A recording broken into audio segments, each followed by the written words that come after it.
윤석열 대통령이 광복절 경축식을 맞아 새로운 통일 담론을 발표했습니다. 3대 통일 비전과 3대 추진 전략, 또 7대 추진 방안의 337 구조인데요. 이물출 경남대 극동문제연구소 교수와 자세히 짚어보겠습니다. 어서 오십시오. 안녕하십니까? 예, 안녕하십니까? 네, 오늘 사상 초유로 반쪽 기념식이 됐는데요. 먼저 오늘 정부와 별도로 광복절 기념식을 치른 이종찬 광복회장의 발언부터 듣고 오겠습니다. 피로 쓰인 역사를 혀로 논하는 역사를 덮을 수는 없습니다.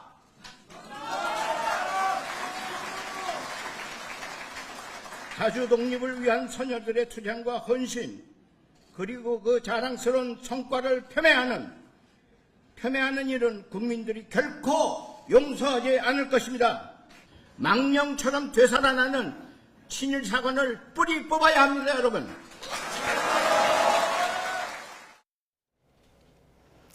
예, 이번 논란은 결국 김영석 신임 독립기념관장의 역사관 때문인데요. 이 건국절과 관련한 왜곡된 역사관이다. 지금 이걸로 찬반이 갈리고 있잖아요. 근데 왜 이렇게 계속해서 건군절과 관련해서 논란이 반복되는 걸까요? 사실 이 건군절 논란이 아주 오래된 논란입니다. 예. 2000년대 이제 초반부터 계속 이제 논란이 되어 왔는데 사실 이제 오늘은 광복절이거든요. 이 광복을 함께 축하하고 또 이런 비극 역사를 반복하지 않고 어떻게 보면 이제 국민 통합의 어떤 계기가 되어야 될 광복절인데 예. 이 광복절이 오히려 국민들을 더 분열시키는 계기가 되고 있다는 점에서 좀 상당히 좀 유감스럽다는 말씀을 전하고 싶고요. 예. 사실 이제 건국절 논란은 서로가 지금 약간의 또 주장하는 바가 좀 다르긴 한데 어떻든 1919년 4월 11일 임시정부 수립일을 사실상의 건국의 시작으로 보느냐, 이제 거기에 따른 약간의 차이가 있는 것 같고. 그리고 이제 1948년 8.15가 이제 대한민국 정부 수립일인데 이 정부 수립일은 말 그대로 그냥 대한민국 정부 수립일이지 이게 이제 건국과는 이제 사실상 무관하다. 이제 이런 관점의 차이가 있는 것 같아요. 근데 이 논란이 굉장히 이제 복잡한 게 역사관, 이념관, 그리고 한일 관계를 어떻게 바라볼 것인지, 그리고 현 정부, 특히 윤석열 정부를 또 성격을 어떻게 규정할 것인지, 이런 여러 가지 복합한 미묘한 이슈들이 이제 얽히고 설켜 있는 이슈라서 아주 명확하게 이 건군절 관련된 논란을 정리하기가 쉽지 않은 그런 상황에 있죠. 저는 이제 학자로서 개인적으로는 기본적으로 이제 이종찬 광복회장님의 이제 말씀에 동의를 했고, 그게 또 학계의 정설로 계속 이어져 왔기 때문에. 예. 그렇긴 한데 어떻든 어떻게 보면 이제 AI 시대, 이 4차 산업 혁명 시대라고 하는 이런 시대에 과거의 어떤 역사 논란 또는 이념 논쟁이 계속 이어지고 있는 이 현실이 정말 좀 안타깝다, 이런 말씀을 꼭 드리고 싶습니다. 네, 자, 이런 다른 관점으로 인해서 이제 광복절을 축하하는 행사가 둘로 쪼개져서 사상 초유의 일이었습니다. 둘로 쪼개져서 오늘 치러졌는데 그런데 이제 광복절 경축사에서 대통령은 또 통일을 언급했단 말이죠. 그런데 이제 이 시점에 왜 통일 얘기가 나올까 하는 의문을 갖는 분들도 계실 것 같아요. 그렇죠. 근데 이제 그 윤석열 대통령이 이 통일 담론을 제시한 적은 이번이 처음이 아니고 지난해 광복절 경축사에서도 비슷한 그 맥락의 이제 그 통일 담론을 얘기한 것으로 알고 있고요. 예. 그리고 올해 3.1절 경축사, 그리고 얼마 전에 또 7월 14일이죠. 북한 이탈 주민의 날 뭐 이렇게 제정을 하면서 계속해서 지금 반복적으로 이제 통일 담론을 얘기를 지금 하고 있는 그런 상황에서 이번에 나온 이제 광복절 경축사는 그동안 나온 담론들을 좀 종합했다. 예. 좀 더 체계적으로 정리한 그런 느낌을 줍니다. 그 내용의 핵심은 결국 이제 자유통일, 자유라는 무기를 충분히 활용해서 이런 가급적 북한 주민에게 이 자유를 우리가 누리는 똑같은 자유를 북한 주민들에게 누리게 하는 통일을 달성하겠다는 이제 대통령 차원의 의지를 밝힌 그런 자리였다 이렇게 저는 봅니다. 예, 교수님 뭐 자유통일 짚어주셨는데요. 여기에서 보듯이 윤 대통령 경축사마다 빠지지 않은 단어 자유가 오늘 그 전보다 훨씬 더 많이 등장했어요. 그 전에는 33번 그리고 지난해에 27번 언급이 되는데 오늘은 50번 언급했더라고요. 이제 제가 볼 때는 여기서 우리가 이제 기본적으로 자유라고 할 때는 헌법에 보장된 다양한 기본권들이 있습니다. 개인의 자유와 권리를 보장하는 그걸 법적으로 보장하는 여러 가지 기본권이 있는데 그 기본권을 보통 우리가 이제 자유라고 이해를 하고 있습니다. 예. 근데 이제 북한을 겨냥한 자유는 사실 북한은 이제 어떻게 보면 자유와는 거리가 먼 이제 그런 정권이라는 전제가 이제 깔려 있는 거고요. 예. 실제로 또 그런 측면이 있고 그래서 우리가 북한에 비해서 훨씬 풍족하게 누리고 있는 다양한 자유들을 북한 주민에게 북한 주민도 동시에 누리게 하는 것이 이제 굉장히 중요하고 이게 통일의 과정이다. 이제 이런 인식을 이제 반복해서 얘기해 주는 건데, 근데 문제는 이 자유라는 것이 북한 입장에서 봤을 때는 흡수 통일을 연상케 하는 그런 내용일 수도 있어요. 예.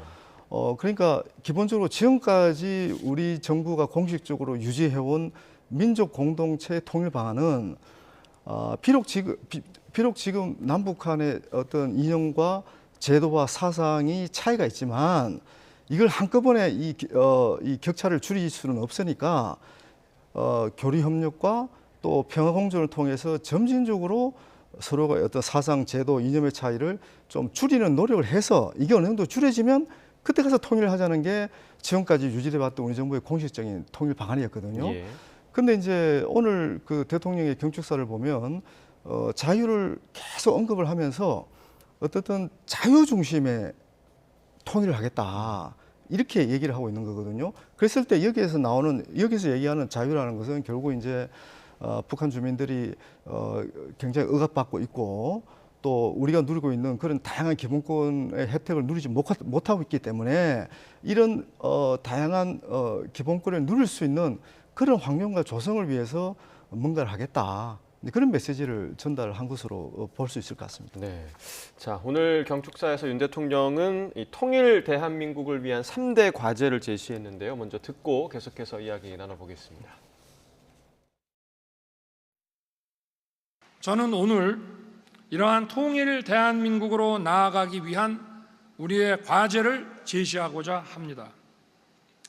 첫째, 우리 국민이 자유 통일을 추진할 수 있는 가치관과 역량을 더욱 확고히 가져야 하고, 둘째는 북한 주민이 자유 통일을 간절히 원하도록 변화를 만들어내야 하며, 셋째는 국제사회와 연대해야 한다는 것입니다. 자, 지금 세 가지를 들으셨습니다. 이제 첫 번째가 우리 국민의 인식 변화인데 이와 관련해서 좀 구체적으로 자유 통일의 가치관을 가져야 한다. 또 가짜 뉴스, 사이비 지식인을 반자유 세력, 반통일 세력으로 규정을 했습니다. 자, 이 뭐 가짜 뉴스, 사이비 지식인 누굴 겨냥하는 거라고 좀 해석을 할 수 있을까요? 저도 이 부분에 대해서는 좀 고민을 해봤는데요. 예. 그죠? 기본적으로 지금 현 정부가 내세우고 있는 이 자유의 가치 여기에 대해서 반대 입장을 가진 다양한 세력을 총칭하는 것 같습니다. 예. 그래서 이제 과거에 그런 얘기를 한 적이 있는 것 같습니다. 그 윤석열 대통령이 직접 이제 민주 세력들 또 인권 운동을 하는 사람들이 자유 세력으로 가장을 해서 사실상 반자유 운동을 했다. 이제 그런 그 어떤 규정을 한 적이 있거든요.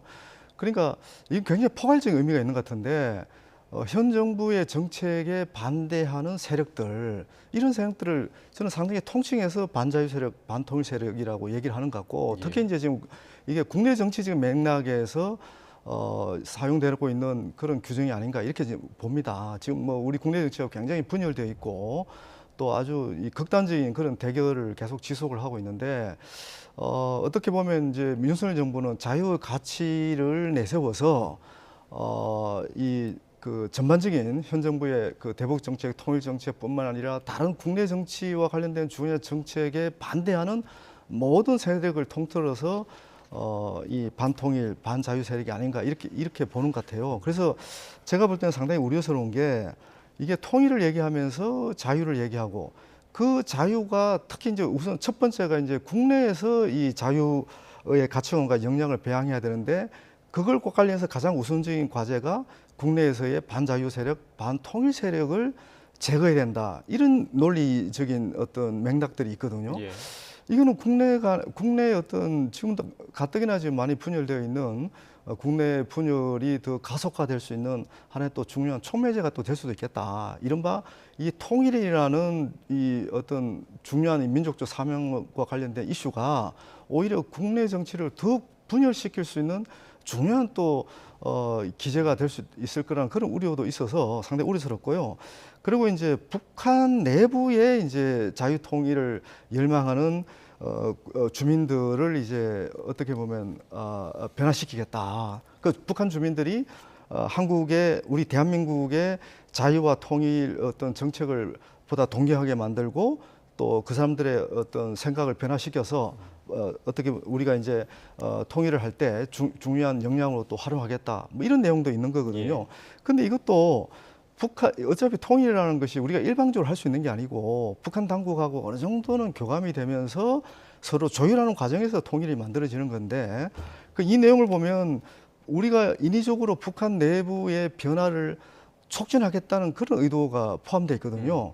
그러니까 북한 입장에서도 상당히 이게 반발할 수 있는 그런 요소라서 이것도 이제 지금 우리가 뭐 북한이 지금 오물풍선을 보내고 우리가 전단지를 뿌리면서 지금 계속 강대강 대결이 이어지고 있는데 이런 와중에 이런 담론이 남북 관계를 더욱더 경색시킬 그런 가능성이 있다는 점도 조금 우려스럽고요. 그리고 이제 국제적 맥락에서도 얘기를 하고 있습니다. 근데 국제적 맥락에서 얘기하는 부분은 결국 우리의 통일은 자유와 인권의 보편 가치를 확장하는 과업이라고 얘기를 하면서 이제 국제사회의 어떤 믿음과 지지를 확보하겠다 이렇게 얘기를 하고 있는데 사실 이런 기조는 새로운 기조라고 보기는 좀 어려운 것 같거든요. 예. 계속 또 진행돼 왔던 거고 그래서 방점이 국내 정치적 맥락, 국내적 맥락에서 자유의 가치관과 역량을 배양시키는 부분 그리고 북한 내에 주민들 사이에 자유 통일에 대한 열망을 촉진시키는 정보 접근권을 강화하겠다. 이 두 가지가 통일 추진 전략의 핵심이라고 얘기할 수가 있습니다. 예.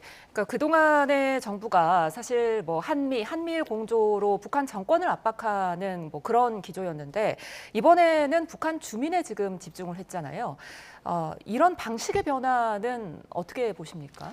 결국 이제 지금 윤석열 정부는 이미 이제 한국 사회에 와 있는 많은 그 탈북민들을 상대로 여러 가지 이제 조사를 해왔는데 그 조사의 결과가 이제 상당히 영향을 준 것 같아요. 결국 이제 북한 주민들의 열악한 인권 상황을 국제사회가 공유하는 측면에서 이제 발견된 현상이긴 하죠. 왜냐하면 그게 이제 북한 주민들이 대한민국의 라디오, 텔레비전 그리고 대한민국의 영화, 드라마를 보면서 그러면서 이제 이 북한 주민들의 생각이 많이 변하고 있다. 특히 이제 북한의 그 상당히 이제 민감한 예민한 이 외부 문화나 어떤 그 외부 영상 이런 데 가장 취약할 수 있는 이 청년들의 변화가 주목할 만하다. 그게 이제 포인트를 두는 것 같아요. 그래서 더 많은 한국 드라마, 영화를 북한에 유입시켜서 이 청년들의 의식을 변화시키고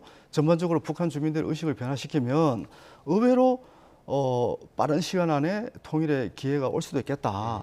이런 판단을 하는 것으로 보여지거든요. 예. 그러니까 저는 이제 개인적으로 저도 북한 연구를 오래 해왔지만 사실 북한 사회가 이 외부 문화나 이제 어떤 그 외부 미디어의 영향이 상당한 영향을 미치고 있는 것은 부인할 수 없는 사실인 것 같습니다. 이제 그걸 북한 정권도 인정을 했기 때문에 반동사상 문화배교법이라든지 청양교양법 또 평양문화보호법 이런 다양한 법을 중첩적으로 만들어서 지금 청년층을 중심으로 강력하게 외부 문화라든지 그런 영상물에 대한 접근을 차단하고 있는 거거든요.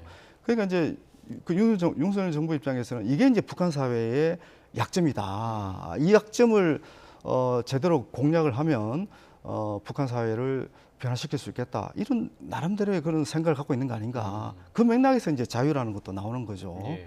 예, 그렇게 얘기를 해야 될 것 같습니다. 그런데 그런 어떤 미디어를 통한 가치관의 변화 때문에 북한이 더 계속 폐쇄적으로 변하고 있기도 하잖아요.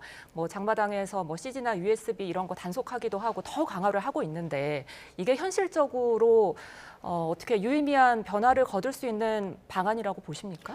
오늘 경축사에서 얘기한 정보 접근권, 북한 주민들의 정보 접근권을 강화하도록 어떤 노력을 하겠다 이런 표현이 있잖아요. 예. 사실 이게 굉장히 이제 제가 볼 때는 상당히 위험한 접근이라고 일단 봅니다.